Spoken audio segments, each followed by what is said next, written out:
Enfant du siècle, Scopitone en suit le rythme, en accompagne les trajectoires, les tendances.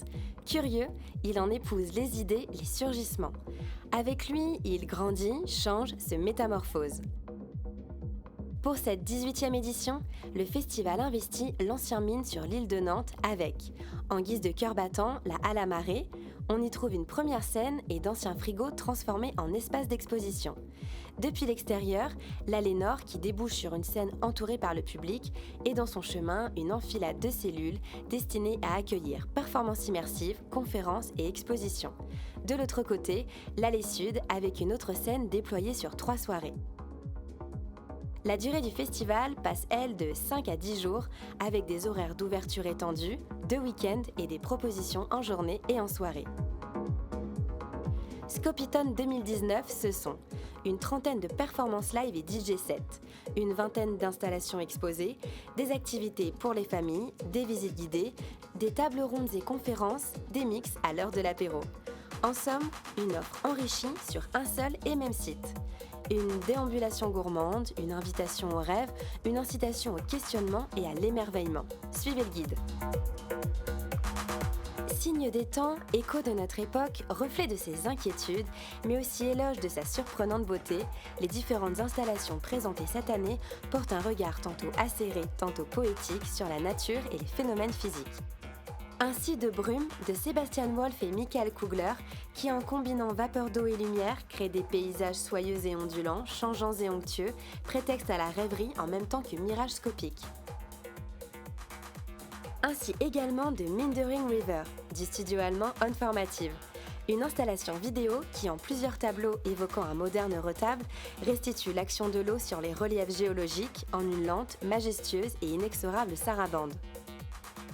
De l'observation des phénomènes naturels à leur contemplation, il n'y a qu'un pas, une continuité intuitive.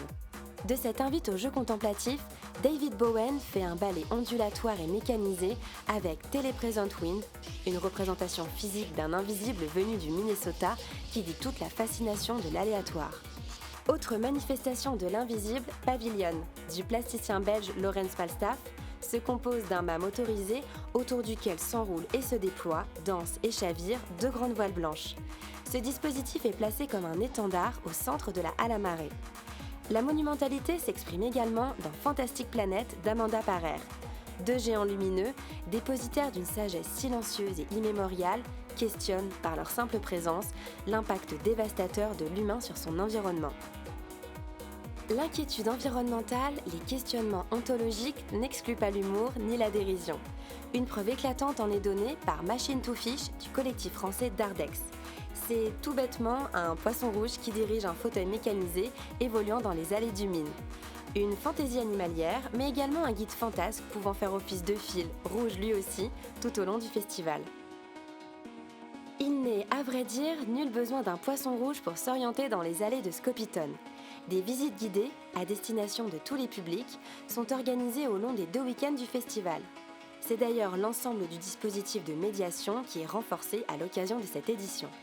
Aussi l'accent est-il mis sur l'accueil du jeune public, notamment le public scolaire en semaine.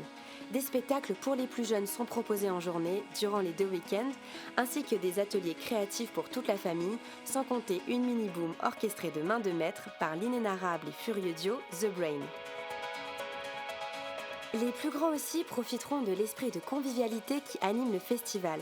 Et comment mieux débuter la soirée qu'avec un afterwork ? Des collectifs nantais apporteront une coloration particulière à ce moment béni de la journée qu'on appelle l'apéro. Boire un verre et se restaurer tout en écoutant un mix électro, what else ? D'électro, il est bien entendu beaucoup question à Scopitone. Qu'elles soient queer, expérimentales, underground, les musiques électroniques cette année sont sans conteste frappées du sceau de l'hybridité. Mélange des genres, mix des cultures, c'est par définition un espace d'émancipation artistique. Et dans ce domaine, d'aucuns sont passés rois ou reines, telle la française Crystal Mess, DJ plasticienne et performeuse, qui met de l'afrofuturisme dans une techno à son image, engagée et radicale. Autre français, Fol Amour n'est pas en reste en ce qui concerne assemblage et autres libres associations sur lesquelles se fonde sa house languide. Pas de compromis pour Compromat, le duo Fatal Vitalik Rebecca Warrior est une véritable formation de combat en mode déflagration techno-indus new wave qui n'épargnera personne. La jeune scène électro se porte comme un charme, merci pour elle. Le quatuor anglais Scalping, avec seulement une poignée de titres incandescents et joué avec des instruments et non des machines, en fait l'éclatante démonstration. La scène musicale n'a pas pour autant le monopole de l'hybridité. Le collectif berlinois Transforma chorégraphie ainsi l'histoire industrielle en s'adjoignant les services de Sacha Ring, alias Apparat. Le japonais Ryoichi Kurokawa, quant à lui, offre avec Sub-Assemblies un spectacle oscillant entre concert et installation, nouvelle démonstration de la vitalité créative d'un habitué de Scopitone. Car Scopitone, ce sont aussi des complicités, des affinités électives, des retrouvailles souriantes. C'est par exemple Étienne de Crécy, le plus œcuménique des DJ français, qui revient avec un nouveau show agrémenté d'un dispositif scénique tout aussi nouveau pour enfiévrer le festival dès son ouverture. C'est aussi la maestra Chloé et son orfèvrerie techno qui s'offre un écrin numérique taillé sur mesure par le collectif Scale. C'est encore Molécule qui cette fois-ci propose un live audiovisuel immersif et un autre en son spatialisé. Deux expériences sensorielles à la forte charge onirique. Un autre point commun entre ces artistes est la notion de transversalité, prépondérante parce qu'elle reflète très exactement les évolutions d'une société multiple, instantanée, simultanée. Et ce ne sont certainement pas les doudingues de Krampfeokelou, gamers et gabers tout ensemble qui diront le contraire. Transversalité, innovation, curiosité de la programmation sont mises en perspective tout au long du festival par l'entremise des rendez-vous du labo. Des temps d'échange et de pratique sont aménagés en présence des artistes. Conférences, visites et tables rondes affichent elles aussi de nouvelles ambitions puisque plusieurs d'entre elles sont animées en anglais. Des thématiques fortes y sont débattues qui trouvent un large écho à la fois dans le quotidien de chacun et dans le milieu des arts numériques dont elles dressent les nouveaux et cruciaux enjeux. De la sorte, c'est toute la création qui se réinvente en même temps qu'elle se dévoile dans une approche résolument prospective qui questionne notre futur commun. Car c'est vraiment un des plus beaux témoignages de la passion créatrice que d'imaginer les futurs, qu'ils soient numériques, technologiques, esthétiques, et d'en restituer vision, formes et réflexions. Alors, festivaliers, simples curieux, professionnels, amateurs éclairés, parents, étudiants, passants, enfants, soyez les bienvenus!